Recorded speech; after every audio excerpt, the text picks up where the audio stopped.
राधे राधे, जय श्री कृष्ण।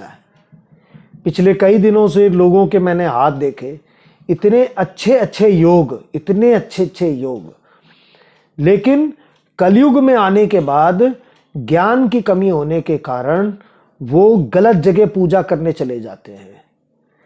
नारद पुराण में वर्णन किया गया है, सिर्फ और सिर्फ जो अजन्मा हो, हमें उन्हीं की पूजा करनी है।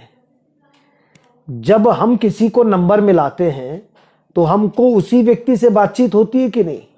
तो अगर आपके घर में भगवान की मूर्तियां हैं, भगवान की फोटो है, सब कुछ है, तो आपको सिर्फ और सिर्फ भगवान की पूजा करनी है। जो व्यक्ति संसार को छोड़ के चला गया वो अगला जन्म लेता है, उसके बाद न जाने कितने जन्म होते हैं। आप लोग बहुत बड़ी गलती करते हैं, शॉर्टकट करने के चक्कर में हमेशा और हमेशा के लिए नीचे के लोक में चले जाते हैं। इतने राजयोग लेकर के लोगों ने जन्म लिया और उन्होंने क्या अपनाया कि फलानी जगह घूमने गए थे, उन मरी हुई लोगों की जो बनी हुई होती है, समाधि स्थल हो, मजार हो, कोई भी चीज हो, वहां पूजा करना शुरू कर देते हैं। अपने घर के मंदिर में उनको ले आते हैं। मंदिर में सिर्फ और सिर्फ ईश्वर का वास होता है। भगवान का जन्म जो है बहुत ही दिव्य होता है, वो प्रकट होते हैं। मनुष्य जो है 9 महीने गर्भ में रह करके वो बाहर निकलता है, वो ज्ञान देता है आपको, तो ज्ञान ग्रहण करिए, उनकी पूजा मत करिए। पूजा सिर्फ और सिर्फ ईश्वर की करनी चाहिए। बड़े मुश्किल से आप नीचे से 7 लोक होकर के ऊपर भूलोक तक आए। भूलोक के नीचे 7 लोक कौन से है? अतल, वितल, सुतल, रसातल, तलातल, महातल और पाताल लोक।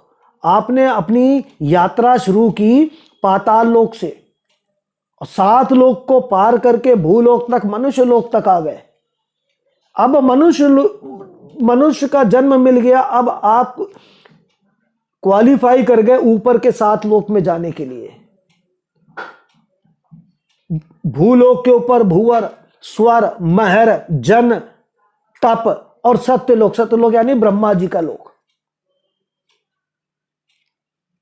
जब आप मनुष्य योनि तक आ गए तो आपको थोड़ा सा प्रयास करके ईश्वर का नाम लेकर के सिर्फ और सिर्फ ईश्वर का ही जाप करके आपको ऊपर जाना है। मरे हुए लोगों की पूजा करके आप 99 तक पहुंचे और फिर 0 पे आ गए, वापस नीचे जाने लगे। हम कैसे पहचान सकते हैं कि हमारे ऊपर जो है नीचे के लोगों की आत्माएं जो है हमको परेशान कर रही है, वापस खींच रही है? वो हमारे सूर्य रेखा से पता चल जाता है।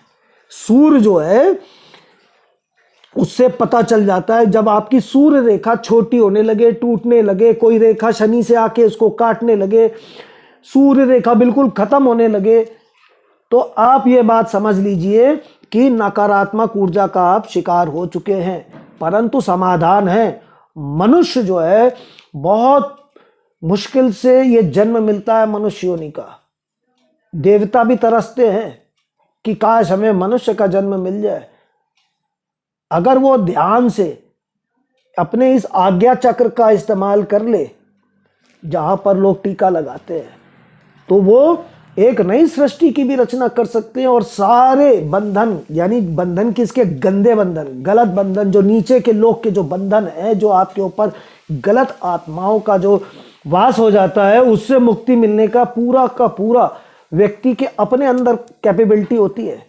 जब वो ईश्वर को प्राप्त करता है, ईश्वर का नंबर डायल करता है, ईश्वर का नाम का जाप करता है, तो ये आज्ञा चक्र एक्टिव होने लगता है और वो अपने प्रभु का सहारा लेकर के सिर्फ और सिर्फ इस आज्ञा चक्र से वो अपना पवित्रता कर सकता है और किसी भी अशुद्ध शरीर को वो पवित्र कर सकता है। वो ऊर्जाएं उत्पन्न होती है इस आज्ञा चक्र से। जैसे सूर्य की किरणों में ताकत होती, वैसे ही इस आज्ञा, और आत्मा का स्थान भी यही होता है। मनुष्य शरीर जो है, इसमें आत्मा का स्थान ये आज्ञा चक्र में ही होता है। तो आप अपनी हथेली में देखिए, आपकी सूर्य रेखा कैसी है? कोई रेखा शनि से आके काटती तो नहीं है, टूटी फूटी तो नहीं है, बिल्कुल खत्म तो नहीं होगी सूर्य रेखा।